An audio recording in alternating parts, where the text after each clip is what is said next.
Good afternoon, everyone. I'm Allison Arwady, Commissioner at the Chicago Department of Public Health. Apologies where there was a little bit of confusion there in terms of the announcement for the press conference. So thank you all very much for your flexibility and for being here. We'll be providing our regular COVID update, and I'm really pleased to be joined by Pedro Martinez, the CEO of Chicago Public Schools, as well as Dr. Geraldine Luna, Medical Director at the Chicago Department of Public Health, and she'll be providing some remarks in Spanish at the end. All right, so to run through where we are from a COVID perspective, I'm actually going to start with the worldwide numbers because we are making excellent progress. Nearly half, 49% of the world's population has now received at least one COVID-19 vaccine dose. Africa is still really lagging. Less than 1% are vaccinated in many of the African countries, and that's where there's been a lot of work because parts of the world that remain highly unvaccinated are where we're the most likely to see variants emerge. The U.S. is currently the 48th most vaccinated country in the world. So there are 47 countries that have now overtaken our vaccination rates, and there are some where the vaccination rates are very high, where virtually all eligible people are vaccinated, that they've been able to drop all COVID restrictions. And of course, that's where we all want to get. 6.5 billion COVID-19 vaccines have been administered around the world. And I wanted to highlight that here in Chicago, we were able to successfully return some unused vaccine for international distribution. We are one of the only, and actually perhaps the only U.S. jurisdiction that was able to send back almost 30,000 doses before it was going to expire on the shelf. And that's because we, as you know, have put a lot into our vaccine handling practices even before COVID. So we have a lot of security, as you can see. We have temperature monitoring every 24-hour real-time temperature. We've got notification platforms that meet all of the requirements. And so I felt very, very strongly that unlike around much of the country where we've seen tens of thousands of doses have to be wasted, I felt very strongly about doing everything we could to send them back so they could be used internationally. Because equity is not just about equity within the city, it's about ensuring vaccination internationally. But a little closer to home, no changes to the travel advisory this week.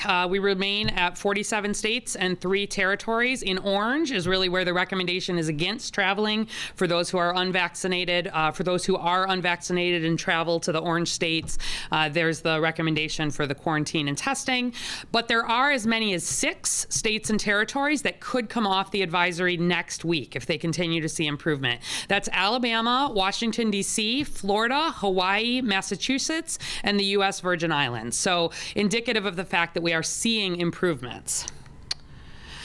This is what the case map looks like across the U.S. Nationally, we're averaging 28 cases every day per 100,000 people with COVID. We're less than half of that here in Chicago at 12, which is good.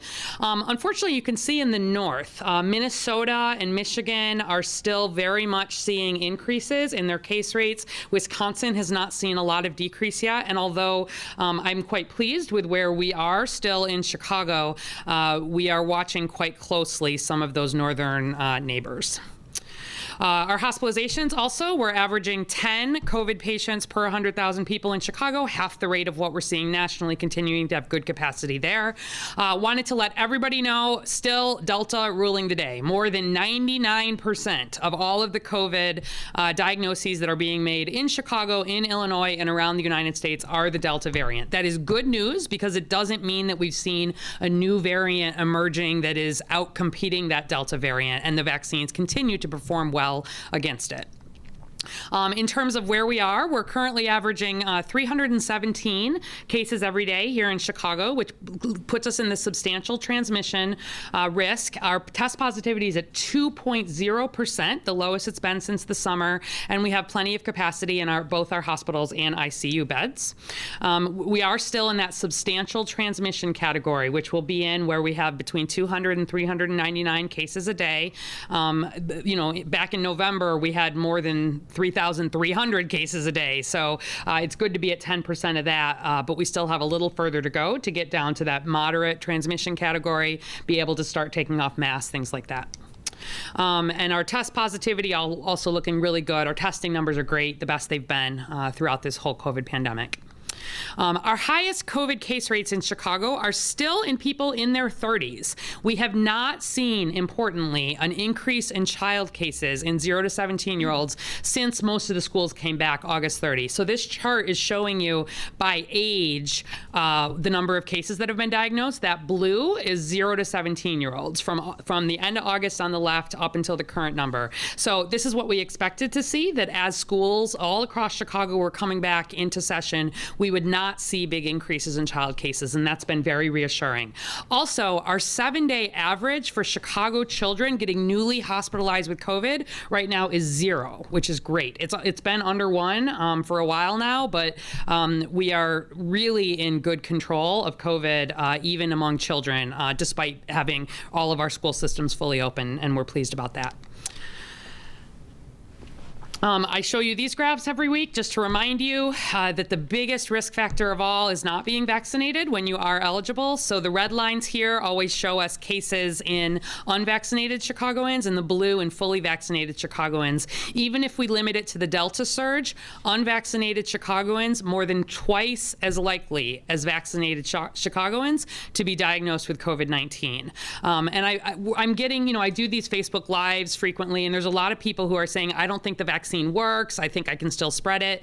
Let me tell you, the most important thing in terms of not spreading COVID is not getting COVID. And so we see the vaccine continue to be absolutely the most important thing that you can do. That difference gets even bigger when we look at hospitalizations. Even in the Delta surge, unvaccinated Chicagoans more than 5 times as likely as vaccinated Chicagoans to be hospitalized with COVID. And if we look at deaths, even just in Delta, unvaccinated Chicagoans more than 8 times as likely as vaccinated Chicagoans to die from COVID. It is critical, especially for people who are older and have underlying conditions. Please just get vaccinated. Every day, my team is hearing these stories of older Chicagoans who were waiting and unfortunately tend to get quite ill if they do get COVID. Related to breakthrough cases, still a lot of questions there, but the data still looks really good. Remember, a breakthrough case is because no vaccine is 100% protective, and we always do see some people still getting COVID, but the chances of getting COVID are much lower. The chances of getting seriously ill are very low. So in total, out of the more than 1.5 million Chicagoans fully vaccinated, we've seen over 12,000 breakthrough cases, but that's 0.8%. So more than 99% of vaccinated Chicagoans have not had a breakthrough, have not tested positive for COVID-19. We've seen just under 500 breakthrough hospitalizations that are either COVID-related or we're still investigating them. The median age of those people who do get breakthrough infections and get hospitalized is 68. Nearly all have underlying conditions, and we've had 55 people have breakthrough deaths here in Chicago. The median age of the people who die is 78, really all with underlying conditions. And so, again, 99% of vaccinated Chicagoans have not tested positive. More than 99.9% of vaccinated Chicagoans have not been hospitalized for COVID, and more than 99.99% have not died due to COVID. These vaccines work. They are the way we get past this, and they're safe. We are launching this new senior campaign, so you'll be seeing it on prime time. Really encouraging seniors to be calling our same number, 312-746-4835, with questions about getting a vaccine or about getting set up for home vaccination. I also just wanted to highlight another thing we continue to hear is that it doesn't, the vaccines have not made a difference because we'd still occasionally see outbreaks. And it's true, we do occasionally see outbreaks. But I wanted to highlight that right here in Chicago, skilled nursing facilities are nursing homes, the highest risk setting from the beginning for COVID. And we've made good progress there in terms of vaccination, both for staff and for patients, but they're still the highest risk setting out there. Before vaccines were available here in Chicago, our median, our average number of cases in every nursing home outbreak was 34 people. And we were seeing between 12 and 80 was, the 25th and 75th percentile. just after vaccines were available, we still occasionally see spread, we still occasionally see outbreaks, but those outbreaks now are averaging 4 cases and typically between 2 and 6. So again, vaccines work. And if you know someone who is in a skilled nursing facility or you know somebody who is at high risk, it's really critical that you also get vaccinated to help protect vulnerable Chicagoans. So do you need a COVID-19 booster? We're still getting this question a whole lot. So right now, the boosters are available for people who got the Pfizer vaccine only.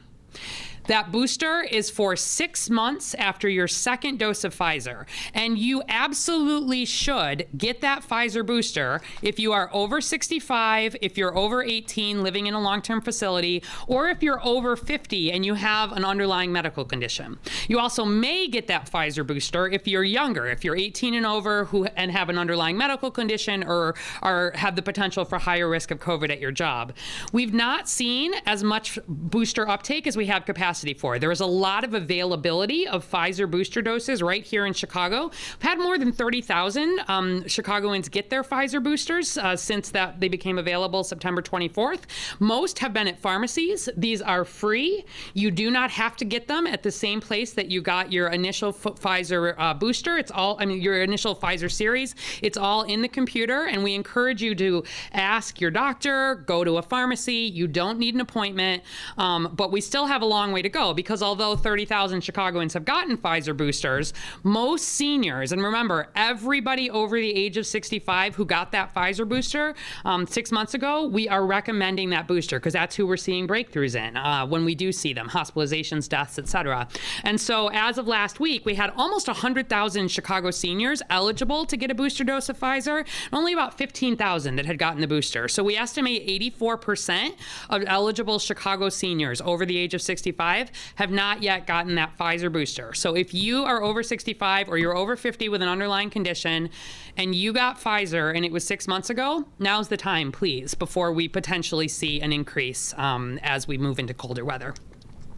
Looking ahead, the next question that always comes is, what if I didn't get Pfizer? What if I got Moderna? What if I got J&J? Tomorrow, the FDA Advisory Committee will be meeting to review Moderna boosters data. And Friday, the FDA Advisory Committee is reviewing J&J booster data. So I expect that really in the next week or 2 weeks, we will have booster recommendations for anybody who got Moderna or J&J. So I will be able to very soon let you know what to do if you got either of those other vaccines. But a lot of older people got Pfizer because it was the first vaccine available, and it's the group we most want to see getting those boosters now. Also, just as a reminder, October 26th is when the FDA will start looking at the data officially for 5 to 11-year-olds. So we do expect a vaccine available for kids, most likely, assuming that data all pans out for safety and efficacy like the preliminary suggests it will, in early November. Reminder that you can get your flu vaccine and your COVID vaccine or your COVID booster at the same time. And you can go to chicago.gov/flu to find out more information about that. Everybody over the age of 6 months is recommended to get a flu vaccine every year. And CDPH will again be standing up large city college sites to offer these Pfizer boosters, in addition to flu and, of course, for anybody who hasn't started their COVID vaccine. So both this Saturday and next Saturday will be at Wright College, Arturo Velasquez, Kennedy King, Daly, and Truman. I will be getting my flu shot and my COVID Pfizer booster this Saturday at Kennedy King. So I encourage anybody who hasn't done that yet, come on out and let's get it done. All right, the last thing is our shout outs for vaccine progress. So you've gotten used to this map. Remember, as part of Protect Chicago 77, we're trying to get to at least 77% of the city having gotten at least that first dose of those who are eligible. The darkest blue represents the community areas that have hit that 77% first dose mark. And the near west side this week hit that 77% goal. So congrats to them. In terms of where we're seeing the biggest increases in vaccine coverage, the darkest blue is where we're seeing the biggest increases, and West Garfield Park had the biggest increase in vaccine this last week. So congrats to them. The last shout outs are the other community milestones here. So Woodlawn hit 50%. Pullman hit 60%, and Jefferson Park and New City both hit 70% on the way to 77. So congrats, good progress. We want to see every community area ideally get there. And then ideally, we won't just get 77% with that first dose, but we'll get the full vaccination series done. So citywide, we're at about 67% have gotten both doses, have completed their series, or if they got J&J, the single dose, and we have almost every community area still has a ways to go here.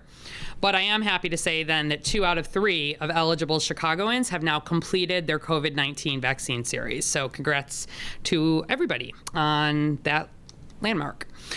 Also, a reminder that any Chicago business, as part of Protect Chicago 77, that's requiring vaccination for staff and patrons, there's a self-certification process online. BACP has been doing a lot of messaging around this. You can download the badge signage to show that you're protecting Chicago.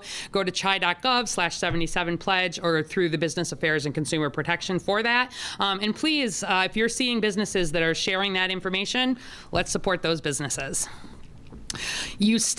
Anybody who has not yet gotten that first dose of vaccine, you can get vaccinated at home in Chicago and get that $100 gift card. It's open to all Chicago households. We'll vaccinate up to 10 people at a time. Yes, you can bring your neighbors. Yes, you can bring your extended family members. We make both Pfizer or J&J available. It's for anybody over the age of 12.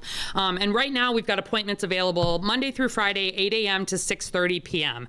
And you schedule your home vaccination appointment just like always. 312-746-4835 or chicago.gov/at-home. We continue to see very good uptake of this program, and we got space. Give us a call.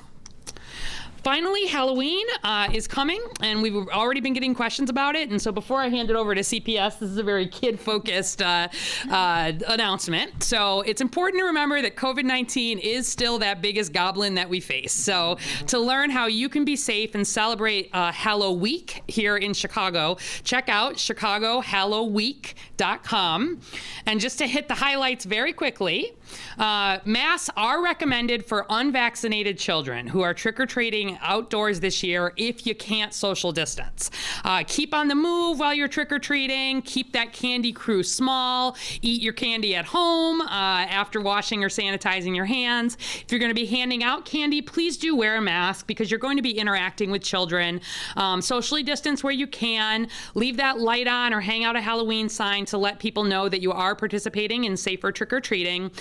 Don't hand out candy. Don't participate in Halloween events if you're having any symptoms of COVID-19 or if you're feeling sick, even if you've been vaccinated. And outdoor activities always are safer than indoor. Masks are not required outdoors when everyone can social distance. So if you're getting together for Halloween, try to do that outside if the weather's cooperating. And for any indoor activities like haunted houses or Halloween events, it is still a requirement that masks need to be worn by everyone age 2 and older. Increase that ventilation by opening the windows. But we want people to have a safe and fun Halloween. I will hand it over now to give an update in Chicago Public Schools. Just very quickly, high level. You're going to hear the details from him, but we continue to be very reassured by everything that we are seeing related to COVID-19 and CPS. We've had a total of just 0.57%, about 6 out of every 1,000 CPS staff and students have a positive test and be present in school all the way back to the beginning of the year. Last week, just a total of 0.09%, less than 1 out of every 1,000 staff and students were positive for COVID, and that's really good. We've been very pleased by that. We've not seen an increase in COVID cases. This is week over week over week in Chicago Public Schools. On the right there, that's the current week we're in, so of course that will grow, but very reassuring here in terms of schools, CPS, and other schools outside of CPS not being sources of significant spread, just as we expected. And related to clusters and outbreaks, I just wanted to highlight that as of October 1st, the state, Illinois Department of Public Health, is formally defining an outbreak in a school as 3 or more COVID cases that have been potentially linked in a school setting. That would also include extracurriculars. So we have, in Chicago Public Schools, we've seen only 20 examples of clusters or outbreaks all the way to the beginning of the year in the more than 500 schools, and these have been very small. They average 2.4 cases, and 14 of them, 70%, are just 2 people. 4 of them had 3 people, and 2 had 4 people. And most of these involve students, 60% of them. So in one case, in one situation, we had 4 students that may have had transmission at school. In one situation, we had 4 staff that may have had transmission at school. But we've not had a single situation to date where there have been 5 or more linked cases at any CPS school. And this is, again, very reassuring. So with that, I will hand it to Pedro Martinez for the little more on the CPS COVID update, and then we'll take your questions. Thank you. Thank you, Dr. Arwady. So again, just a reminder, we announced this last week that we have shortened our quarantine timeline from 14 to 10 days. Again, this is in line with not only our Department of Health, the State Department of Health, and CDC guidance. And we really were trying to do is just trying to lessen the anxiety for our parents. As Dr. Arwady said, we continue to see cases continue to be very low, both for staff and for children. What you see there is the cumulative number of cases that we've had, but keep in mind, all of our schools being open, all of our children being in person, all of our staff are working in our classrooms. Here's the summary of numbers. So last week, we reached close to 18,000 tests being administered. We got to every school with the exception of 5. And so this week, we feel comfortable, even though it's a 4-day week, our goal is to get to all schools. And you can see what our positivity rate so far is. Remember, these numbers are a little bit different because this is based on the actual test where we got the results. So it's apples and oranges when you compare to the 18,000.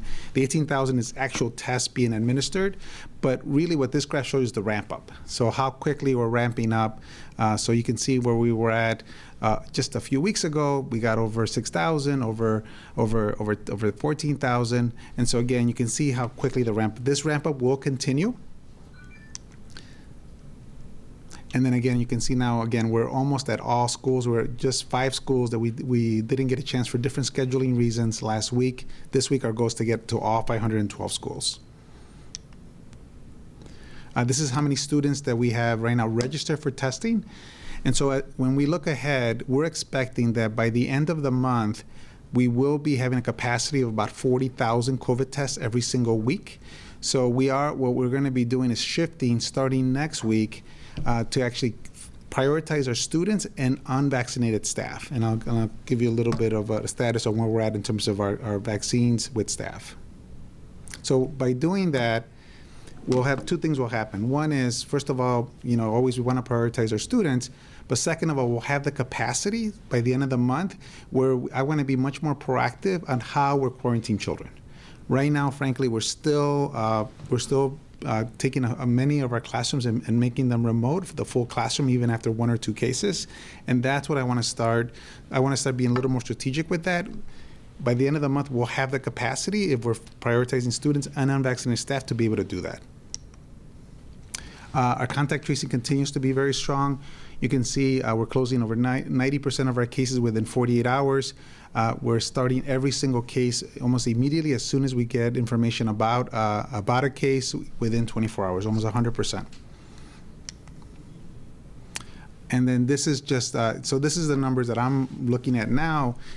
As we're seeing cases being at such a low level, what I am concerned about, look, you can see how many cases we're having. They're not rising. They're very stable, whether it's students or staff, but the quarantine numbers are very high. And so that for us, as I'm looking at where other districts are in the country, they have been able to leverage COVID testing to be more strategic around practices to really lower, in a safe way, to lower the number of children being quarantined.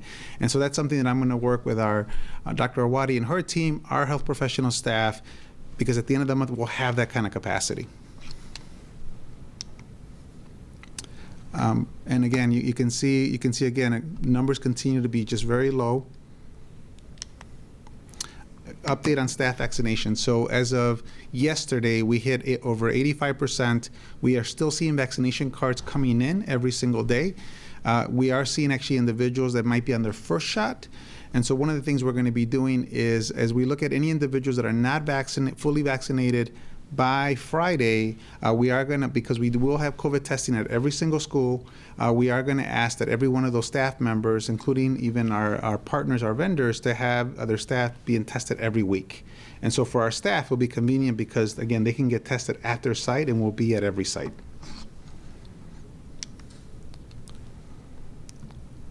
And again, this is just a summary of what I just said. Again, please, we continue to promote these practices. I've been in classrooms this is day 10 for me, and I've been in schools almost every day. And again, I'm seeing very strong safety procedures. And for us, again, it's one of the reasons why we continue to see cases being so low. And I think with that, Doctora. Thank you. Sí, buenas tardes a todos. Yo soy la doctora Geraldine Luna, directora médica del Departamento de Salud Pública de Chicago. Y hoy les tengo unas actualizaciones, las últimas actualizaciones del departamento. El tablero de COVID de la ciudad refleja que los indicadores continúan bajando. Un promedio de 317 casos de COVID por día y una tasa de positividad del 2%. Ambos han ido disminuyendo constantemente. Sin embargo, hemos visto que las tasas de COVID siguen siendo más altas entre los no vacunados en comparación con los habitantes de Chicago completamente vacunados. Los habitantes de Chicago no vacunados tienen 2 veces más el riesgo y probabilidad que los de Chicago vacunados de ser diagnosticados con el COVID-19 y 5 veces más de ser hospitalizados y más de 8 veces más de morir a razón del COVID-19 que los miembros de Chicago que están vacunados. Como recordatorio, los refuerzos ahora están disponibles para las personas que cumplen con los requisitos y que han pasado al menos 6 meses de su última serie de vacunación primaria de Pfizer. Se esperan más datos y orientación de refuerzos en las próximas semanas. Para ser específico, mañana la FDA se reúne para evaluar los refuerzos para Moderna y el viernes para evaluar la data para los refuerzos de Johnson & Johnson. Ya que el comité asesor de la FDA se permite revisar todos los datos y aprobar o rechazar las indicaciones recomendadas por cada una de estas farmacéuticas. El Departamento de Salud Pública de Chicago no realizó cambios en los avisos del viajero. El aviso permanece en 47 estados y 3 territorios. Aunque no se agregó ni eliminó ningún estado de aviso de viaje esta semana, es posible que hasta 6 estados o territorios salgan del aviso para la próxima semana si siguen los números como van, ya que sus tasas diarias de COVID-19 han caído por debajo de los 15 por cada 100,000 habitantes. Los estados se eliminan del aviso de viaje cuando mantienen una tasa diaria de los casos de COVID por debajo de 15 por cada 100,000 residentes por 2 semanas consecutivas. Actualmente todos los estados territorios, excepto California, Connecticut y Puerto Rico, están excluidos del aviso de viaje.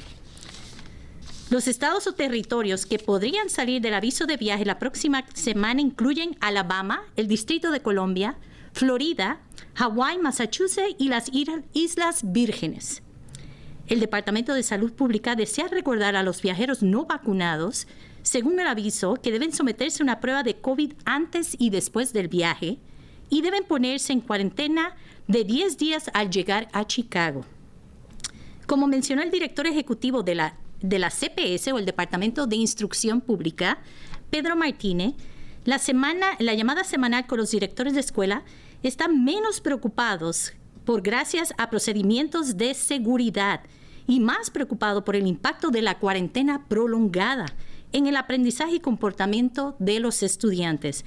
De alguna manera vemos que no se aparean los casos con la cuarentena y queremos trabajar en unión el Departamento de Instrucción Pública y el Departamento de Salud Pública para hacer que estos niños no se interrumpan en su periodo de instrucción de la manera más segura posible.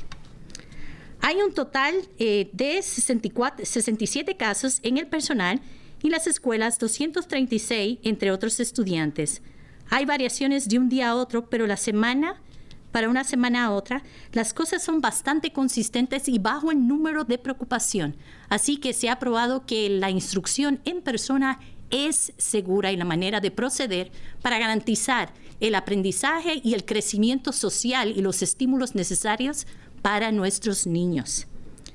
Los padres administradores, maestros y estudiantes están de acuerdo que necesitamos que los estudiantes regresen al salón de clase lo antes posible de la manera más segura.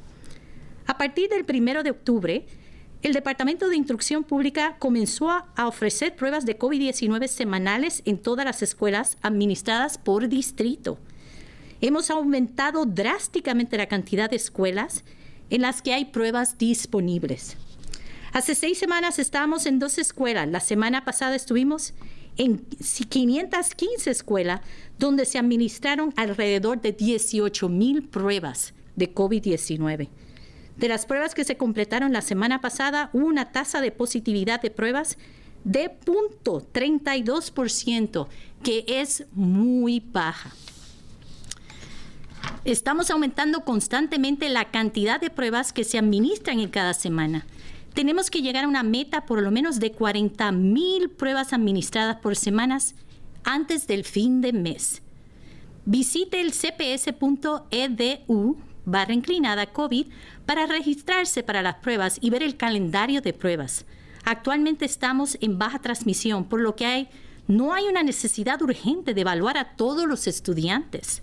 Además, el CDC dice que las pruebas pueden considerarse probar en una muestra aleatoria a menos de 10% de los estudiantes no vacunados. Nuestro objetivo no es evaluar a todos los estudiantes en cada salón de clase. Nuestro objetivo es detectar casos que no vemos en los informes. Dado que los casos entre vacunados son extremadamente improbables, centraremos nuestras pruebas a las poblaciones no vacunadas y en áreas con tasas de vacunación baja. En las próximas semanas se cambiará el enfoque para vacunar a los niños de 5 a 11 años. Cuando tengamos la aprobación de la FDA, esto será lo más importante que podemos hacer para mantener nuestras escuelas seguras. Las tasas de casos de COVID-19 no han aumentado en las escuelas del CPS, ya que las escuelas han estado en sesión. Incluso durante las pruebas de detección, hemos visto que no hay incremento. Estamos orgullosos de anunciar que más del 85% del personal de la CPS ha confirmado que ha sido vacunado. Nuestros salones de clases y nuestras aulas son el sitio más seguro para nuestros niños. A partir del viernes 15 de octubre, todo personal y los proveedores, sin una excepción médica o religiosa, deben mostrar un comprobante de vacunación. Se harán excepciones para los miembros del personal que puedan mostrar prueba de primera ronda de vacunación. Así que si ya empezó su serie primaria de vacunación, debe completarla cuando le toque. Para continuar trabajando, el personal no vacunado y los proveedores deben someter las pruebas semanales mientras trabajan en su proceso de vacunación.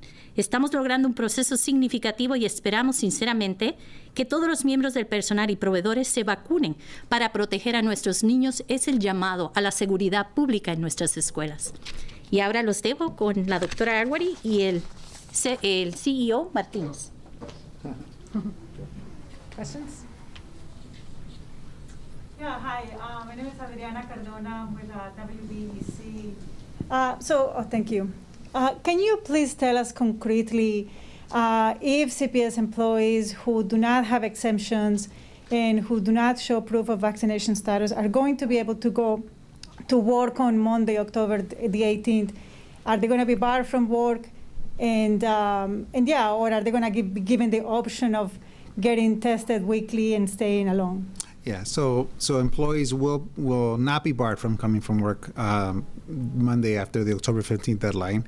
What we're going to be doing is just working with them. We'll have to get tested, and we'll have COVID testing at their school, so that it'll be convenient for them. And then we're going to just work with them to see where they're at in the vaccination process, if they have what hesitation they might have, what information we can give them. I feel fairly confident, just based on how high our percentage is, that it's not going to be a big issue in our district. I'm not seeing that right now, and like I said, I'm actually more interested in working with them to see what their concerns are. I know from former experience, I mean, just some of my staff might have medical challenges and they have questions, and like I said, and we're accepting exemptions as well. So I feel fairly confident that we're going to be okay. And does this apply also for contract workers, all CPS employees? Yes, so this includes all of our partners, all of our vendors, and we're going to work with them as well. And will this be up until like December? Or? So my personal goal, especially because we're looking ahead in the fact that we have 5 to 11-year-olds that we're going to have a plan working with Dr. Arwady and our team around how do we get access to our families. As we're promoting vaccines for our children, I'm also going to be working with those employees and our vendors who are not vaccinated, because my hope is that it'll be a whole campaign that we'll be doing together. And so I don't want to set a clear deadline, but definitely the intention is for them to get vaccinated. So it's not that we don't want them to get vaccinated. We want them to get vaccinated. And as I get closer and closer to seeing individuals that don't, then again, we'll deal with that situation. But right now, I'm fairly confident that it's going to be fine. Now, right now it's indefinite. It would be retested indefinitely. It's not indefinite. I mean, I definitely would love. If I had to set a goal, it would be to help any of our staff or partners to be vaccinated by the end of the calendar year. And the reason I say that is because I really I'm hoping that we can get access to all of our 5 to 11-year-olds to also get vaccinated before the holidays. And for me, the main reason is because I am concerned, and Dr. Arwady probably can talk about this, there's just more risk when the holidays come. And so for us, just for the protection of both our staff, our partners, our children, so it's not indefinite, it's not. But like I said, I'm just not anticipating a lot of challenges because we just have such a high rate, and we're seeing vaccination cards being submitted every day, individuals on their first shot, and where there's a legitimate exemption, we're approving those exemptions as well. Okay, but you're saying it's not indefinite, but there's no clear end date. It's just going to keep going until we can get to a point where people will take the vaccine. If I had to set a date, we definitely want to aim before we come back for a second semester. So I'd like to have it done by the end of the calendar year. Gotcha. I just want to ask you one more question. You mentioned 5 schools that hadn't been visited yet. Have they not been visited at all, or just in the past week? It was just in the past week, and it was just scheduling challenges. And so again, the goal this week, even with 4 days, the great news is that our partner has ramped up on staffing, that the goal is to get to all schools even in 4 days, which really shows you the capacity we'll have even next week. And that's the reason why we're projecting ahead that we'll have the capacity of 40,000 tests at the end of the month. When I look at the consents, you saw just under 24,000 for students. Even if that ramp ups a bit, the unvaccinated percent of our staff is such a small number, including our vendors, that we'll have that capacity. And what I really want to work towards, and we'll have more information maybe next week, is being much more strategic on the quarantine. Right now, I'm hearing now the other side. I'm hearing the concerns from parents who feel good that our schools are safe. They're very concerned about their children being in quarantine, the academics, how their children are struggling academically, not to mention their own mental health. We know that our children just do best in person. And so, for example, setting up COVID testing sites so that our children can come back after 7 days, for example, is one of the flexibilities we have, with the CDC. I want to have that capacity, as well as even when a school is concerned that maybe there's something happening in a grade level or a classroom, we set up the testing to be able to go test, if we have the consent of the families, to be able to test all the children, so that, again, we just reduce anxiety. So end of month is my goal, to get to that level of capacity. Okay, thank you. I don't know if anybody else. Questions? Thanks. Nader Issa with the Sun-Times. So you mentioned the priority on child vaccinations when that comes up next month, potentially. Are you ramping up? Are you preparing for that? Do you have any plans to offer vaccinations for children in schools? What's that going to look like when students are eligible? So we will. We'll start pivoting to that, especially next week when we have our next briefing. But the initial plan is we are looking, for example, we have 34 school-based clinics, and where we have partners in the schools. And right now, that's one of the areas, for example, that for us, especially working with Dr. Arwady in the Department of Health, setting up a logistics plan to be able to help those, help our partners in the schools. And we're going to look at, we're going to put them on a map so we can show the distribution. And then we'll continue to work with other partners to shore up where we have gaps. So our goal is, ideally, again, as we're getting closer to actual formal approval, to be able to have a plan to ramp up, or to be ready, hopefully like a week out after that approval. So that's our goal. And so again, more to come, but we will be, in the next 2 weeks, we'll be providing you more details. I'll just add a little bit to that. So really, at the city level, we've been planning for a long time around the availability for this age group. We know there's a lot of interest in it. We also see it as an opportunity to think about getting whole families vaccinated, and that'll be a real priority. So we already have a very strong, what's called a Vaccines for Children network here, a VFC network, hundreds of pediatric providers who regularly do, for example, our flu campaign, who regularly work on childhood vaccines. We will be making vaccine available through that. We've also worked to make it that in pharmacies, pharmacists and pharmacy techs who have the appropriate licensure can vaccinate children, and that would include all of the children in this age group. So we know that has been a good way for people to be able to access vaccine around the city, and we're excited about it. Every single day, we're in conversations with CDC and partners, doing some specific planning to make sure that there's good distribution. And I do anticipate that we also, in a short-term way, will again stand up some of those city college sites that have been successful for doing large volumes. Just like, these next couple of weeks, we're doing the flu and COVID boosters. I expect we'll do that again, in a short-term way to ensure that everybody's able to get that vaccine.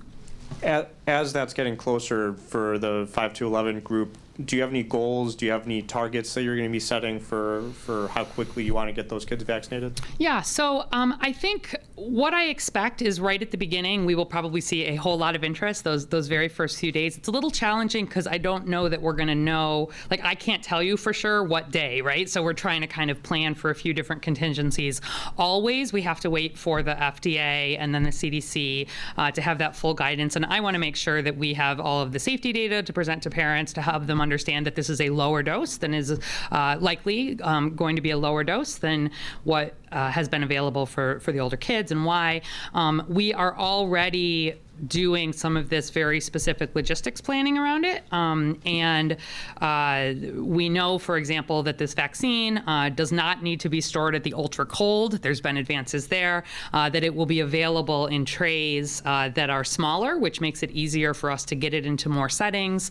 So there's been a lot of that logistics kind of work as well. And we will definitely be sharing a lot more details and working to train pediatric providers who may not have been as much in the vaccination game before. And for CEO Martinez, yesterday at Phillips High School, there was a student who was shot as she was walking out of school. A security guard was also shot. What are your thoughts on the situation and to the student, and how do you plan to address now, as you look forward in your time as CEO, violence, student safety at schools, around schools? Well, first of all, it's tragic. I'm just, both our security guard and our student are in stable condition, and that's something I've been monitoring. But it's tragic. It's concerning to me that it got this close. As our children were coming out at the exit door, it is something that, frankly, it's a community challenge that we have to address. And what I would say is it can't be the schools by themselves. It really can't. And so this is, I'm looking forward to partnering with, of course, our city, our police department. We have a crisis team at the school now. As you can imagine, how difficult it's been for our principal and for our staff. But it's just tragic, and it's concerning to me just how much more explicit it is, how much more visible it is. I do think it's something that we all have to work together on. And again, it just can't be just alone in my schools. Our schools are doing the best they can. You see the data managing COVID. We are ready to pivot to making sure that our academics are as strong as possible. But this is something that I'm going to need help from the community, and I'm going to need help. And I know the mayor's already shared with me that, we're going to work together and with all the agencies to try to look at this. But it is something that I think we have to pay attention to.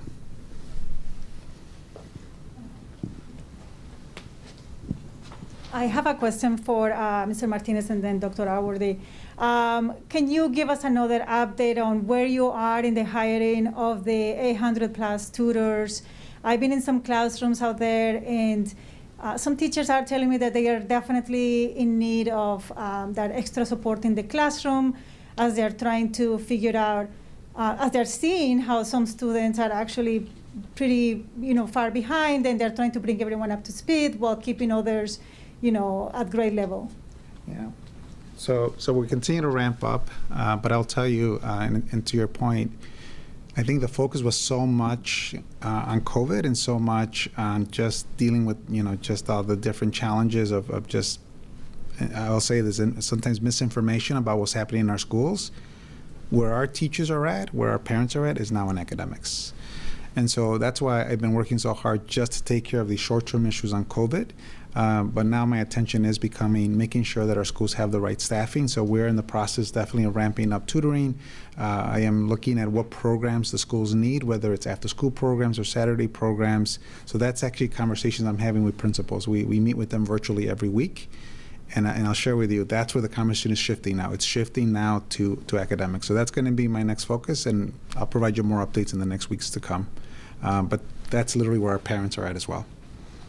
And for Dr. Arwady, it seems like, can you explain why so CPS employees are going to get the option of getting tested in the schools, but that doesn't seem to be the case for city employees? It seems like they're going to have to go and get their own testing. It seems unfair to some people. Can you explain that, please? Sure. So the top priority, and just to be really clear about this, testing only diagnoses you after you have COVID, right? And vaccination is the most important thing in terms of protecting people in the workplace, making the workplace as safe as possible. And we unfortunately continue, including in the city workforce, to see cases be much more among people who are unvaccinated. And so the goal really is to encourage strongly people to get that vaccine unless they have the medical or the religious exemption.